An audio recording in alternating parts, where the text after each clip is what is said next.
Hello दोस्तों, आज सुबह मैं फिर से आपके लिए लेकर आई हूँ डेली करंट अफेयर सेशन। आज है दिनांक 14 अगस्त और आपके लिए मैंने कुछ इंपॉर्टेंट करंट अफेयर्स फ्रेम कर कर रखा है, जिसके साथ मैं उससे रिलेटेड कुछ इंपॉर्टेंट इन्फॉर्मेशन भी आपको देने वाली हूँ। तो बहुत बहुत स्वागत करती हूँ मैं आपका अपने YouTube channel government job factory पर। और किसी भी कॉम्पिटेटिव एग्जाम्स की अगर आप प्रिपरेशन कर रहे हो तो ये वीडियो आपके लिए बहुत ही इंपॉर्टेंट होने वाला है, तो एंड तक ज़रूर देखिएगा। तो चलिए मैं शुरुआत करती हूँ प्रश्न 1 से। NIRF 2024 रैंकिंग की समग्र श्रेणी में किस संस्थान को प्रथम स्थान दिया गया? ठीक है, अब ये NIRF क्या है? NIRF है नेशनल इंस्टीट्यूशनल रैंकिंग फ्रेमवर्क। ठीक है, नेशनल इंस्टीट्यूशनल रैंकिंग फ्रेमवर्क, इसका काम ये होता है कि जितने भी इंस्टीट्यूशन है यानी कि जितने भी संस्थान हैं उन्हें ये रैंक करता है। ठीक है, कैटेगरी वाइज या ओवरऑल कैटेगरी वाइज ये रैंक करता है।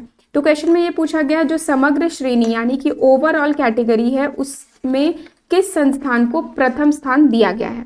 ऑप्शन से आपके सामने IIT Bombay, IISc Bengaluru, IIT Madras या IIT दिल्ली। तो सही उत्तर है यहाँ पे IIT मद्रास। ठीक है, IIT मद्रास की जो उद्घाटन हुई थी वो 1959 में हुई थी। ठीक है, और किसने किया था ये? तो केंद्रीय वैज्ञानिक अनुसंधान और संस्कृति मामलों की मंत्री प्रोफेसर जो थे हुमायूं कबीर, ठीक है, इन्होंने किया था। IIT इसके बारे में मैं बता दूं तो टोटल IIT इंडिया में 23 हैं और जवाहरलाल नेहरू, पंडित जवाहरलाल नेहरू ने इसे स्टार्ट किया था। मतलब उनका ही ये थॉट था कि हमारे इंडिया में भी जो नवनिर्माण इंडिया यानी कि आफ्टर इंडिपेंडेंस जो इंडिया है उसमें भी इस तरह के कोई संस्थान होने चाहिए। ठीक है, और सबसे प्रथम यानी कि सबसे फर्स्ट IIT जो है वो है IIT खड़गपुर। ठीक है, IIT खड़गपुर, और इसका उद्घाटन किया गया था 1951 में। 1951 में इसे उद्घाटन किया गया था। नेक्स्ट क्वेश्चन है NIRF 2024 रैंकिंग में प्रबंधन श्रेणी में कौन सा संस्थान शीर्ष पर रहा है? तो प्रबंधन श्रेणी यानी कि मैनेजमेंट कैटेगरी। ठीक है, मैनेजमेंट कैटेगरी में सबसे टॉप पर कौन सा संस्थान है? ऑप्शन है IIM Bangalore, IIM Kozhikode, IIM Ahmedabad या IIM लखनऊ। तो यहाँ सही उत्तर है IIM अहमदाबाद। ओके, तो IIM अहमदाबाद को सबसे प्रथम श्रेणी में रखा गया है। उसके बाद दूसरे और तीसरे नंबर पे आते हैं IIM बेंगलोर और IIM कोझिकोड। ठीक है, इसके बारे में बता दूं टोटल IIM इंस्टीट्यूशंस जो है इंडिया में वो 21 है, 21 है। और सबसे पहला IIM संस्था जो था वो दैट इज कैलकाटा। ठीक है, IIM कैलकाटा है। इसका जो एस्टैब्लिशमेंट है वो 1961 में किया गया था। और अब तक का सबसे लेटेस्ट यानी कि सबसे लास्ट IIM इंस्टीट्यूशन जो है वो है IIM जम्मू। ओके, जिसकी स्थापना 2016 में की गई थी। ओके, नेक्स्ट क्वेश्चन में बताती हूँ NIRF 2024 की मेडिकल श्रेणी में कौन सा संस्थान प्रथम श्रेणी पर रहा था? तो अब यहाँ पे मेडिकल कैटेगरी के बारे में बात की जा रही है। ऑप्शन हैं AIIMS Delhi, PGIMER Chandigarh, CMC Vellore या जिम्पर पुडुचेरी। तो यहाँ सही उत्तर है एम्स दिल्ली। ठीक है, सबसे प्रथम श्रेणी पर यानी कि सबसे प्रथम स्थान पर है एम्स दिल्ली, उसके बाद है PGIMER चंडीगढ़ और फिर CMC वेल्लोर। ठीक है, एम्स के बारे में मैं बता दूं दिल्ली एम्स की जो एस्टैब्लिशमेंट हुई थी, ठीक है, वो हुई थी 1956 में। और टोटल एम्स इंस्टीट्यूशंस जो है इंडिया में वो है 24 यानी कि 24। ओके, नेक्स्ट क्वेश्चन है बिग क्रिकेट लीग BCL ने दीर्घकालिका प्रशासन सौदा किस राष्ट्रीय प्रसारक के साथ किया है? ठीक है, तो ऑप्शंस है star sports, Sony TV, Prasar Bharati या जियो सिनेमा।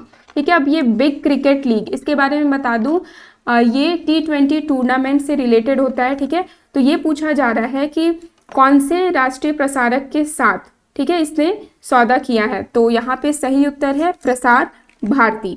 ठीक है, BCL यानी कि बिग क्रिकेट लीग का उद्घाटन संस्करण इस साल सितंबर में लखनऊ में आयोजित किया जाएगा। और इसका उद्देश्य यही है कि जो स्थानीय खिलाड़ी होते हैं उन्हें अपने क्रिकेट नायकों के साथ खेलने का मौका मिलेगा। नेक्स्ट क्वेश्चन नंबर 5 है संयुक्त सैन्य अभ्यास मित्र शक्ति भारत और किस देश के साथ आयोजित किया जा रहा है। ठीक है, तो ये जो मित्र शक्ति अभ्यास है ये भारत और कौन से देश के साथ करेगा। ठीक है, तो ऑप्शन है श्रीलंका, नेपाल, थाईलैंड या वियतनाम। यहाँ सही उत्तर है ऑप्शन ए श्रीलंका। ठीक है, अब ये बताया जाता है कि भारत और श्रीलंका ये दोनों के बीच में संयुक्त सैन्य अभ्यास यानी कि एक जॉइंट एक्सरसाइज हो रही है जिसका नाम है मित्र शक्ति। ठीक है, और ये 10वें संस्करण का है और कहाँ पे आयोजित किया जा रहा है, ट्रेनिंग स्कूल मुदूर ओया में। ठीक है, कब से कब तक है ये, तो 12 से लेकर 25 अगस्त तक ये आयोजित किया गया है। 1 वर्षीय प्रशिक्षण कार्यक्रम है ये। ठीक है, और इसका लास्ट संस्करण जो है वो नवंबर 2023 पुणे में हुआ था। ठीक, नेक्स्ट क्वेश्चन नंबर 6 है, वन इंडिया वन टिकट पहल को बढ़ावा देने के लिए भारतीय रेलवे ने किस संगठन के साथ साझेदारी की है। ठीक है, अब ये वन इंडिया वन टिकट इससे रिलेटेड पूछा जा रहा है कि जो भारतीय रेलवे है वो कौन से संगठन के साथ साझेदारी किया है। ठीक, तो ऑप्शंस हैं भारतीय विमानपत्तन प्राधिकरण, भारतीय राजधानी क्षेत्र परिवहन निगम, दिल्ली मेट्रो या भारतीय डाक। ठीक है, तो यहाँ सही उत्तर है ऑप्शन बी राष्ट्रीय राजधानी क्षेत्र परिवहन लिमिटेड निगम। ठीक है, यानी कि national capital regional transport corporation के बारे में बताया जा रहा है। ठीक है, तो ये कहा जाता है कि भारतीय रेलवे और एनसीआरटीसी, ठीक है, यानी कि यही राष्ट्रीय राजधानी क्षेत्र परिवहन निगम, इन दोनों ने मिलकर वन इंडिया वन टिकट पहल को बढ़ावा देने में साझेदारी की है। और इसका मेन उद्देश्य यही है कि जो मेन लाइन रेलवे है या नमो भारत ट्रेन है, इन दोनों का उपयोग यात्री कर सकते हैं सरल तरीके से। ठीक है, नेक्स्ट है नंबर 7, भारत मंडपम में से हर घर तिरंगा बाइक रैली को हरी झंडी दिखाकर किसने रवाना किया। ऑप्शंस हैं जगदीप धनखड़, नरेंद्र मोदी, गजेंद्र सिंह शेखावत या किरेन रिजिजू। तो यहाँ सही उत्तर है जगदीप धनखड़। अब जगदीप धनखड़ है कौन, ये है हमारे कंट्री के वाइस प्रेसिडेंट। ठीक है, वाइस प्रेसिडेंट।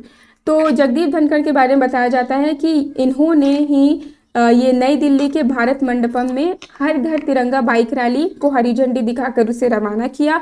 और ये रैली जो है वो कहाँ तक गई थी, तो ये rally major Dhyan Chand national stadium में खत्म हो गई थी। तो शुरू हुई थी भारत मंडपम से और मेजर ध्यानचंद नेशनल स्टेडियम में ये खत्म हुई।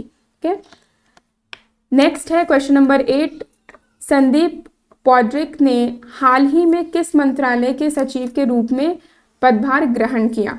ऑप्शन है गृह मंत्रालय, विदेश मंत्रालय, इस्पात मंत्रालय या शिक्षा मंत्रालय। तो यहाँ सही उत्तर है ऑप्शन सी इस्पात मंत्रालय। इस्पात मंत्रालय यानी कि मिनिस्ट्री ऑफ स्टील। ठीक है, तो मिनिस्ट्री ऑफ स्टील के सचिव के रूप में संदीप पॉड्रिक जो है उन्होंने प्रभार ग्रहण किया है। ठीक है, इनके बारे में बताया जाता है कि ये बिहार कैडर के 1993 बैच के IAS अधिकारी हैं।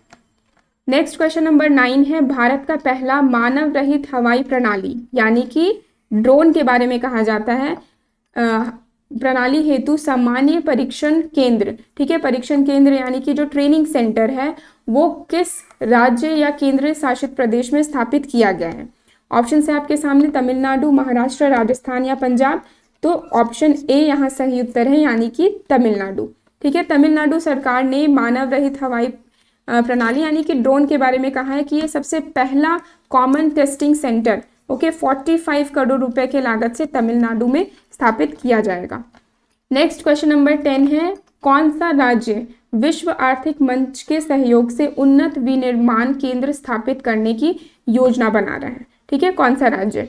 ऑप्शन है आपके सामने तमिलनाडु, केरल, उत्तर प्रदेश या मध्य प्रदेश। तो यहाँ पे सही उत्तर है ऑप्शन ए तमिलनाडु। ठीक है, राज्य ने यानी कि तमिलनाडु ने हाल ही में एक सार्वजनिक निजी चर्चा की मेजबानी की थी जहां पे 20 से अधिक व्यापारिक नेता जो हैं वो चेन्नई यानी कि भारत उन्नत विनिर्माण केंद्र की स्थापना पर विचार कर रहे थे। और इसका उद्देश्य यही होगा कि कंपनियों को उनके नवाचार, स्थिरता और अनुसंधान या विकास प्रयासों में सहायता मिलेगी। ठीक है, तो आज के लिए बस इतना ही। कल मैं फिर से आपके लिए लेकर आऊँगी करंट अफेयर्स का सेशन। और अगर आपको ये वीडियो पसंद आई हो तो आप इसे लाइक करें और सब्सक्राइब करें हमारे चैनल गवर्नमेंट जॉब फैक्ट्री को। Thanks for watching.